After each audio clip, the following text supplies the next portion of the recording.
குற்றம் நிரூபிக்கப்பட்டு தண்டனை வழங்காம விசாரணையாவே சிறை கைதியை நீண்ட நாள் வைத்திருப்பது இங்கே தான் நடக்கும்.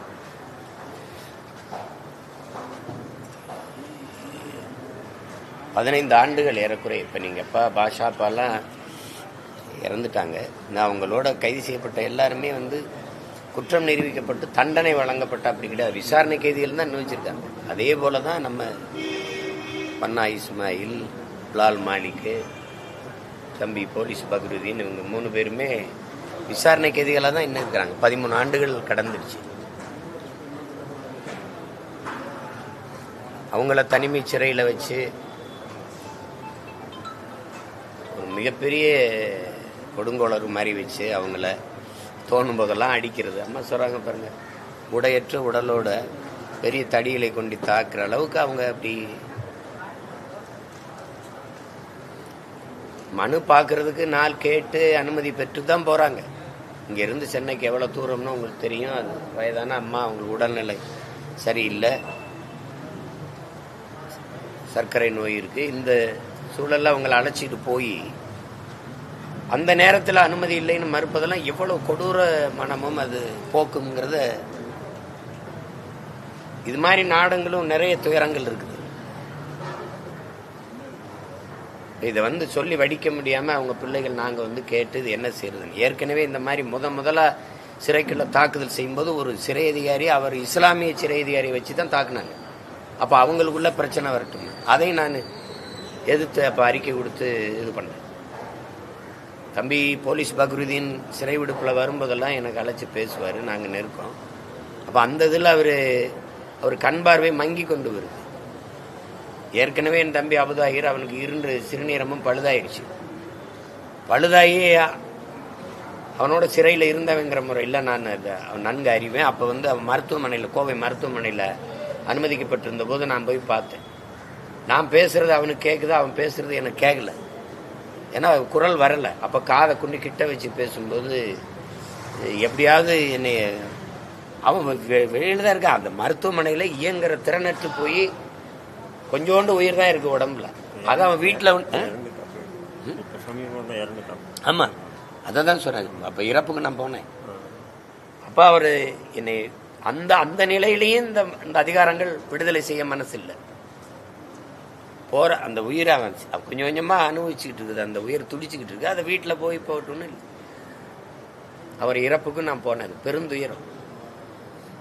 எங்கள் அப்பா எல்லாம் பாஷாபாய் 80 வயதுக்கு மேலே தொற்றுச்சு. அப்போ சிறை விடுப்பில் வரும்போதெல்லாம் எனக்கு அழைச்சி என்னை தம்பின்னு தான் கூப்பிடுவாங்க. தம்பி, இந்த மாதிரி எனக்கு ரொம்ப உடல் நலிவுட்டுருச்சு, இனிமேல் நான் என்ன எதையாவது செய்து என்னை விடுதலை வாங்கி கொடு, நான் பேரப்பிள்ளைகளோட கடைசி காலத்தில் இருந்துட்டு என் உயிரை அல்லாட்ட நான் ஒப்படைச்சிடுறேன் அப்படின்னு அவர் சொல்லி அழுகும்போதெல்லாம் நமக்கு அந்த நேரத்தில் ஒரு வலியும் ஒரு வெறியும் வரும் பாருங்க. கடைசியாக இவங்க சொன்ன இஸ்லாமிய சிறை கைதிகள் விடுதலைன்னு சொன்னதெல்லாம் உலகத்திலேருந்தே விடுதலை தான், சிறையிலிருந்து விடுதலை இல்லை. பேச்சுக்கு பேச்சு இஸ்லாமிய மக்களுக்கு நாங்கள் தான் பாதுகாப்புலாம் எப்படி சிறையிலே 20 வருஷமாக வச்சு பத்திரமா பாதுகாக்கிறீங்களா, அந்த பாதுகாப்பாங்கிறது தான் கேள்வி எழுது. எதுக்கு அடிக்கணும்? உயர் பாதுகாப்பு சிறைக்குள்ள அறைக்குள்ள இருக்கிற பிள்ளைகள் அலைபேசியை பயன்படுத்தினாங்க, அதை பயன்படுத்தினாங்க. உனக்கு தெரியாமல் எப்படி உள்ள போச்சு? அப்போ அந்த குற்றத்துக்கு பொறுப்பேற்க வேண்டியது யாரு? நீயா அவங்களா? அதுக்கு எதுக்கு அடிக்கணும்? அடித்து துன்புறுத்தி கடும் வார்த்தைகளால் தகாத வார்த்தைகளை பேசி ஏசி பெற்ற தாய் வந்தபோது அந்த முகத்தை காட்டி ஒரு வார்த்தை பேச அனுமதிக்காத சமூகம் என்ன இது? என்ன முற்போக்கு, என்ன சீர்திருத்தம், என்ன மானுட ஆட்சி? இது என்னது?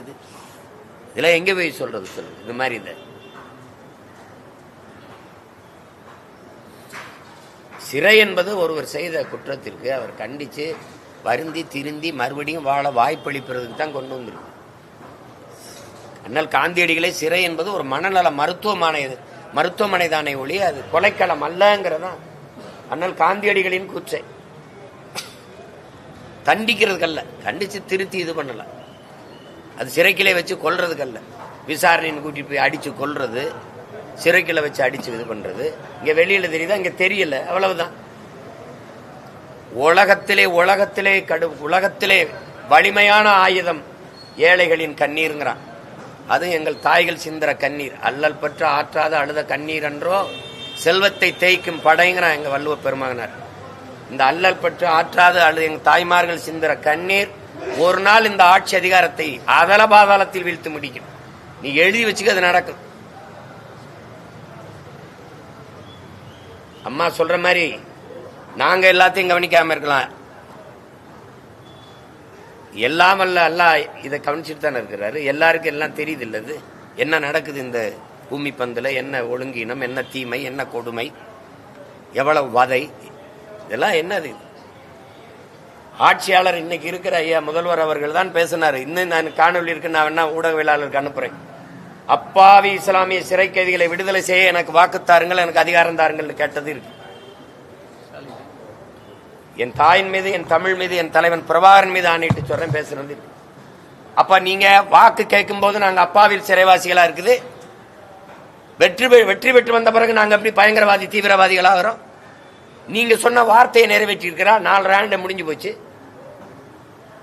இதை விட கொடுமை, 3 சிறை கைதிகள் உடல் நலிவுட்டுட்டோம், எங்களுக்கு வயதாயிருச்சு, எங்களுக்கு முன் விடுதலை செய்யுங்கன்னு உச்ச நீதிமன்றத்தில் போய் வழக்கு தொடுத்தவன் நீதிமன்றம் சொல்லுது அவர்களே உடல்நிலை காரணம் கருதி அவர்களை விடுதலை செய்யுங்க அப்படின்னு.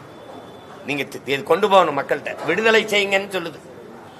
அதுக்கு தமிழ்நாடு அரசு, இந்த அரசு பதில் மணி தாக்கல் செய்து உடன் பிறந்தார்களே, இவர்கள் என்ன மனநிலையில் சிறைக்கு சென்றார்களோ அதே மனநிலையில் இன்னும் இருக்கிறார்கள். 25 வருஷம் கழிச்சு சொல்லுது, இன்னும் அதே மனநிலையில் இருக்கிறார்கள். இவர்களை வெளியில விட்டால் இங்க இருக்கிற இந்து தலைவர்களின் உயிருக்கு ஆபத்து, அதனால் விட முடியாதுன்னு பதில் மனு தாக்கல் பண்ணுது. ஆனால் வெளியில வந்து நாங்க தான் இஸ்லாமிய மக்களுக்கு பாதுகாப்பு, சிறுபான்மை மக்களின் காவலர்கள். இன்னும் பேசிட்டு இருக்கு, இன்னும் பேசுது. இந்த கொடுமையெல்லாம் எங்களுக்கு, நாங்க கையேற நிலையில் அதிகாரமற்று நிற்கதியாக நிற்கிற எளிய பிள்ளைகள், எங்களுக்கு இருக்கிற ஒரே வழி போராட்டம் தான். போராட்டம் ஒண்ணுதான் எங்களுக்கு இருக்கிறது. நாங்க புலம்பிக் கொண்டிருக்கிற காலம் இல்ல, போராடி சாதிக்க வேண்டிய காலத்திற்கு நிக்கிறோம். அதனால எங்க பிள்ளைகள் அவர்கள் குற்றமற்றவர்கள் நிரூபித்து வெளியில வர எங்களுக்கு வாய்ப்பு தரணும். 2வது, இந்த தேவையற்று தாக்குறது, அடிக்கிறது, எவன் கேட்பான், அவனுக்குன்னு யார் இருக்கா, அந்த எண்ணத்துல நீங்க தொட்டதுக்கெல்லாம் கை வச்சு நீங்க அடிச்சுட்டு இருக்க நல்லா இருக்கு. ஏற்கனவே 6 மாசத்துக்கு முன்னாடி இந்த வேலையை செஞ்சீங்க, அப்ப நாங்க கடும் கண்டனத்தை தெரிவிச்சு இது பண்ணோம். இப்பவும் மறுபடியும் அதையே செய்றீங்க, நீங்க அதையே செய்றீங்க. அது அவ்வளவு நல்ல போக்கு இல்லை. இதே நீங்க ஜெயராஜையும் பெண்ணிக்ஸையும் விசாரணைன்னு கூட்டி போய் காவல் நிலையத்தில் அடிச்சு கொண்டீங்க. இப்ப திருப்பணத்தில் அஜித்தை வந்து விசாரணைங்கிற பேரை காவல் நிலையத்துக்கு கொண்டு போல, எங்கேயோ ஒரு இடத்துல வச்சு அடிச்சு கொண்டு விட்டீங்க. இதே தானே இப்ப தங்கச்சி சொல்றாங்கல்ல, தற்கொலை செஞ்சு செத்து போடான்னு. எங்க மார்க்கம் அனுமதிக்கல, ஹராம்னு சொல்லுது. கொடுத்த உயிரை எடுத்துக்கொள்ள அல்லாஹ் ஒருவனை தவிர எவனுக்கு அனுமதி இல்லைன்னு எங்க மார்க்கம் நம்புது. அதனால அது ஹராம், அவன் செய்ய மாட்டான். நீ அடிச்சு துன்புறுத்தி குற்றத்தை ஒத்துக்க, குற்றவாளியா இருந்தா தானே ஒத்துப்பான். அப்படி ஒன்னும் கோழைகள் இல்லையே. குற்றம் செஞ்சா ஆமா குற்றம் செஞ்சோம், அதுக்கு ஒரு வரையறை இருக்கு, முறை இருக்குல்ல. அதனால எங்களுக்கு ஒரு வழி இல்லை. நாங்கள் வந்து இந்த தாயின் பிள்ளைகள் எங்களுக்கு இருக்கிற கடைசி ஆயுதம் போராட்டம் தான். அதனால இப்ப தொடர்ச்சியா எனக்கு வந்து இந்த தொடர் போராட்டங்களும் இதுகள் இருக்கிறதுனால ஆகஸ்ட் மாதம் முதல் வாரத்தில் ஒரு மாபெரும் போராட்டத்தை செய்வேன். எங்க விடுதலை, இந்த பிள்ளைகளின் விடுதலையை வேண்டி நான் செய்வேன். அதுக்கு மேல அல்லாஹ் இருக்கான்ல, எனக்குன்னு ஒரு அதிகாரம் வரும்போது நானே கதவை திறந்து விடுதலை செய்வேன். அவ்வளவுதான். கோரிக்கை வைக்கிறோம், மனு கொடுக்கிறோம், போராடுறோம். எங்கள் சிக்கல்களை, எங்கள் பிரச்சனைகளை அதிகாரங்கள் காது கொடுத்து கேட்கல, அதிகாரங்கள் கவனத்தில் எடுக்கல அப்படின்னா எளிய மக்கள் எங்களுக்கு ஒரே வழிதான் இருக்கு, அதிகாரத்தை கையில் எடுக்கிறது. வேற என்ன இருக்குது? அந்த களத்தில் உறுதியா நிக்கிறோம். இந்த தடவை இன்னும் பல மடங்கு பாய்ந்து நாங்க அதிகாரத்தை வெல்றதுக்கு முயற்சி பண்ணுவோம். எங்களுக்கு என்ன நபிகளார் எங்களுக்கு என்ன கற்பிச்சிருக்காரு? தீமையை எப்படி ஒழிப்பீர்கள் நபிகளாரே கேட்டதுக்கு பதில், தீமையை நன்மையை வச்சுதான் ஒழிப்பேன்ட்டு. நாங்க நன்மையின் பக்கம் நிக்கிறோம், சத்தியத்தின் பக்கம் நிக்கிறோம். இந்த தீமைகளை நன்மையை வச்சு ஒழிப்போம்.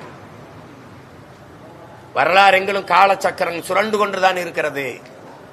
ஒரு நாள் கீழே இருப்பவன் மேலே போவான், மேலே இருக்கிறவன் கீழே வருவான். இன்னைக்கு நீ மேலே இருக்கிற, அதிகாரத்தில் இருக்க, நாங்க முச்சந்தில இருந்து கத்திக்கிட்டு இருக்கோம். ஒரு நாள் நாங்க அதிகாரத்துக்கு கூட நீ முச்சந்திக்கு வருவ. இதான் நடந்திருக்கு வரலாறு. வரலாறுங்களும். அப்ப இன்னைக்கு நடக்கிறதா நிஜம்னு நினைச்சு நிரந்தரம் நினைச்சு இருந்துடாதீங்க.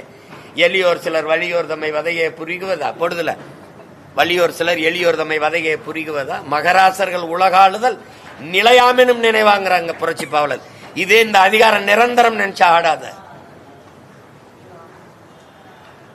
அது அது ரொம்ப நாள் நிலைக்காது. அது உண்மை ஊமையா இருக்கும், உறங்கும், ஆனா செத்து போயிடாது.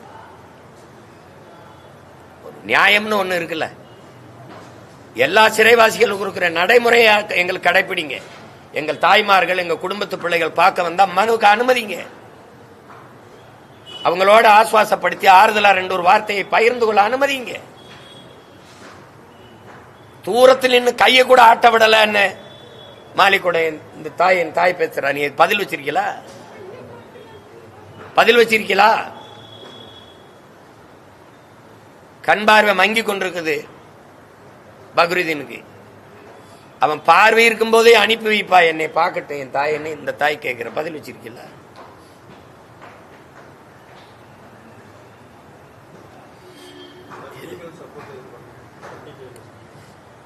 அது நடந்துகிட்டு தான் இருக்குது. அது ஏற்கனவே 3 பேருக்குமே வழக்கு நடந்துகிட்டு தான் இருக்குது. இப்ப நாங்க கூடுதலா கவனம் எடுத்து செய்வேன். எனக்கு இதுல நான் ரத்தமும் சதையுமா இதுல உறவா பின்னி போய் நிக்கிறவன். நான் இந்த சிறை எல்லா சிறையில் இருந்திருக்கல, இவங்களோட சிறையில் இருந்தவன். அப்ப என் தங்கச்சி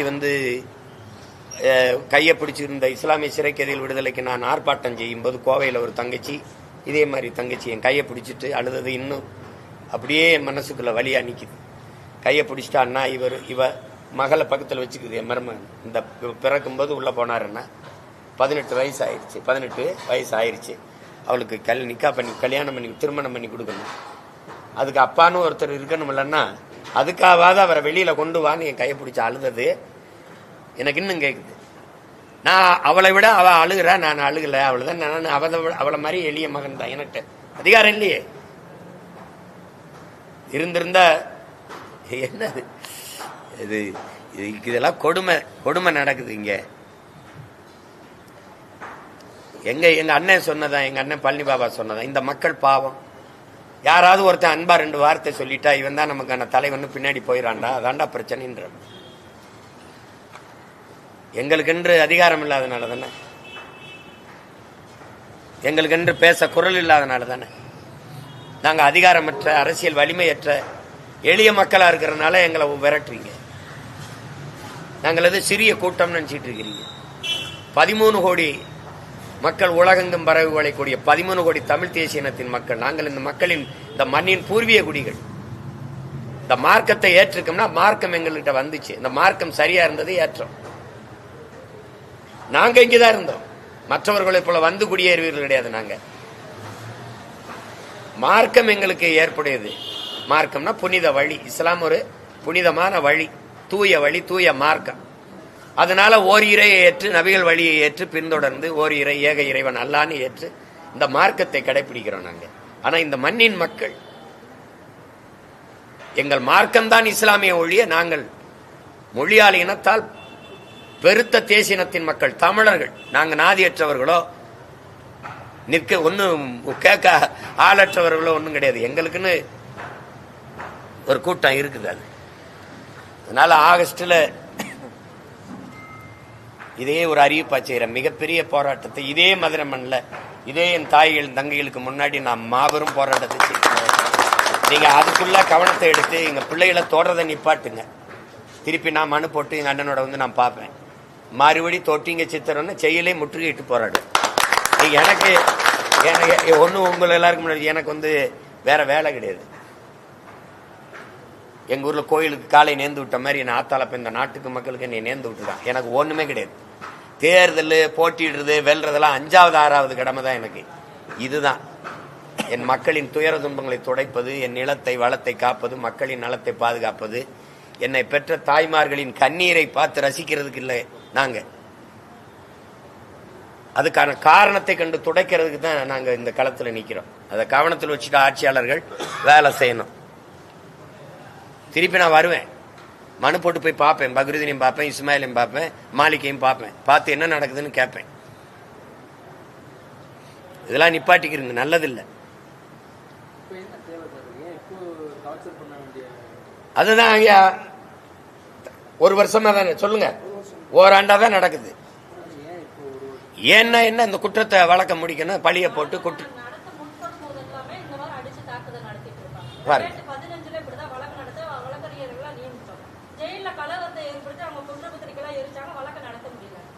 மறுபடியும் ஒரு வருஷத்துக்கு முன்னாடி வழக்கு நடத்துறதுக்கு நாங்க எல்லா குடும்பத்தாரும் சம்மதிச்சு பொருளாதாரம் எல்லாமே ரெடி பண்றோம். வழக்கறிஞரை பார்க்க அதுக்கு என்ன முடிவுனா, வழக்கை கொண்டு போய் வச்சு வழக்கில நிரபராதின்னு வெளியில வரவிடக்கூடாது.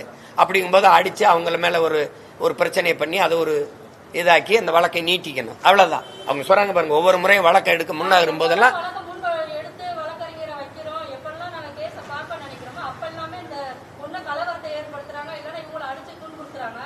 இப்போ இரண்டாவது தடவை அடிக்கிறது வந்து கொலை செய்யணும் நோக்கத்திலே தான் அடிச்சிருக்காங்க. தற்கொலைன்னு சொல்லி நாங்க வழக்க முடிச்சிருவோம், இன்னும் சாக மாட்டேங்கிறாங்க அப்படின்னு சொல்லி அடிச்சிருக்காங்க. சாகலையா, எத்தனை நாளே அடிச்சுட்டு இன்னும் சாகல அப்படின்னு சொல்லி கேட்கிறாங்க. அப்படி தற்கொலை பண்ற அளவுக்கு அவங்க வந்து இதெல்லாம் நீங்க ஊடகவியலாளர்னாலும் ஒரு மனச்சான்றுன்னு ஒண்ணு இருக்குல்ல, இதெல்லாம் ஏற்புடையதான் பாருங்க. சிறைனா சிறை கைதிகளை சிறை காவலர்கள் பாதுகாக்கணும், அவ்வளவுதான். அது வழக்கு இருக்குது, நீதிமன்றம் இருக்குது. நாங்க குற்றவாளியா நிரபராதியான்னு தீர்மானிக்க வேண்டியது நீதிமன்றம். அது அங்க போய் நாங்க பாத்துக்கிற போறோம். நீங்க அடிச்சு ஏன்டா இன்னும் சாகல, செத்து போங்கடான்னு அடிக்கிறது இல்லையே காவல்துறையினர். அதுதான் இது எங்களுக்கு வேற வழி கிடையாது. போராடி தான் நாங்க, அண்ணல் அம்பேத்கர் சொன்னது மாதிரி தான், இழந்து விட்ட உரிமைகளை பிச்சை கேட்டு பெற முடியாது, போராடி தான்டா பெற்றாகணுங்கிறாரு. எங்களுக்கு எங்க உரிமையை, எங்கள் விடுதலையை நாங்க போராடி தான் பெற்றாகணும். அதுதான்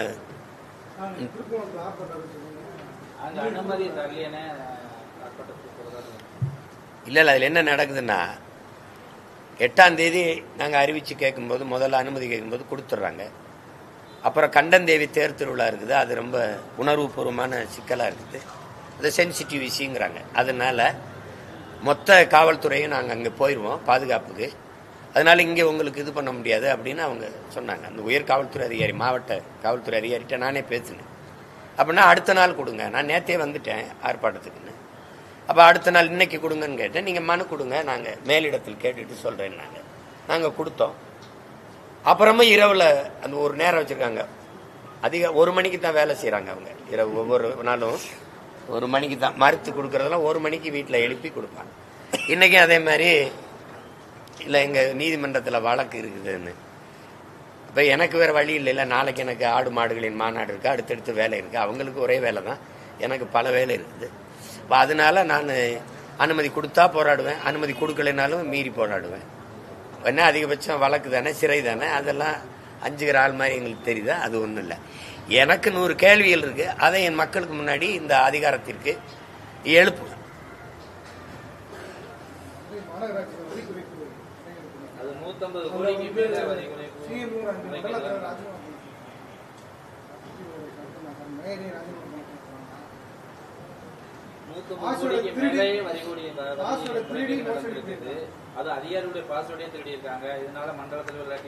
திருடர்களை நீங்க அதிகாரத்தில் வச்சா அப்புறம் பாஸ்வேர்டை திருடுறான், பணத்தை திருடுறான்னா நான் என்ன சொல்றது உங்களுக்கு? சொல்லுங்க. ஓரணியில் கூடுறதே இதுக்கு தான். ஓரணியில் கூடுவோம்னு சொல்றது, கூடி திருடுவோம், கூடி கொள்ளையடிப்போம், கூடி கொலை பண்ணுவோம். நீங்க எல்லாம் தானே கேட்கணும். நீங்க என்கிட்ட கேட்கறீங்களே, 4.5 ஆண்டுகளா என்ன பண்ணிட்டு இருந்தீங்க? மண் காக்காம, மொழி காக்காம, மானம் காக்காம. இப்பதான் மண் காக்க போறீங்களா? இவ்வளவு நாள் என்ன பண்ணிக்கிட்டு இருந்தீங்க? நாங்க தான் மண்ணெல்லாம் அள்ளி வித்துக்கிட்டு இருந்தோம், நாங்க தான் திருடி தின்னுக்கிட்டு இருந்தோம். மலையை கல்குவாரின்னா மலையை எம்சாண்டு நொறுக்கி வித்தோம், ஆத்து மணல் எல்லாம் அள்ளி வித்தோம், நாங்க தான் வித்தோம். மொழியை நாங்க தான் சிதைச்சு அழிச்சோம். எங்க சங்க வைத்து தமிழ் வளர்த்த மாமதுரையில எங்க தமிழ் எழுத்து இருக்குதா பாப்போம்? எழுத்து இருக்குது, அது என்ன மொழியில இருக்குது? இங்கிலீஷா தமிழ் எழுதி வச்சிருக்கீங்க. நாட்டின் முதலமைச்சரே சொல்றாரு, ரெயின்போவா அப்படியே தமிழ்ல ரெயின்போன்னு எழுதுங்கன்ட்டு, வானவில்னு எழுதுங்கன்னு சொல்லல. இதான் அவங்க தமிழ் மொழி காக்குறது. அடுத்து மானம், எங்களுக்கு மானம்னு ஒண்ணு வச்சிருக்கீங்க இருக்கா? தன்மானத்துக்காக உயிரை விட்ட ஒரு இனத்தின் கூட்டம், சுயமரியாதைக்கு இயக்கம் கண்ட ஒரு இனத்தின் கூட்டத்தை 1000, 500 வேட்டி, சேலை, அரிசி, பருப்பு, சாராயம், பணத்துக்கு கையந்த பிச்சைக்கார கூட்டமா, மானங்கட்ட கூட்டமா மாத்திட்டு இன்னைக்கு மண் காக்குறேன், மொழி காக்குறேன், மானம் காக்குறேன். அதே தான் நானும் சொல்றேன். உங்ககிட்ட இருந்து இதையெல்லாம் நாங்க காக்குறோம். யார்கிட்ட இருந்து காக்குறது இதையெல்லாம்? எப்ப பேசுறீங்க? 6 மாசத்துல தேர்தல், இப்ப வருது அக்கறை. இப்பதான் மொழியே தெரியுது, இப்பதான் மானம் தெரியுது, மண் தெரியுது. கேவலம். ஓரணிகள் திரளணும். எதுக்கு திரண்டு என்ன செய்ய போறோம்? திரண்டு என்ன செய்ய போறோம்னு சொல்லுங்க. நீங்க சொன்ன மாதிரி 150 கோடி ஒரு மாநகராட்சி இல்ல. அப்ப நாடங்களும் கேட்டா காசு இல்ல. வாத்தியாருக்கு சம்பளம் கொடுக்க காசு இல்ல. போக்குவரத்து தொழிலாளருக்கு பழைய ஓய்வூதியத்தை கொடுக்க காசு இல்ல.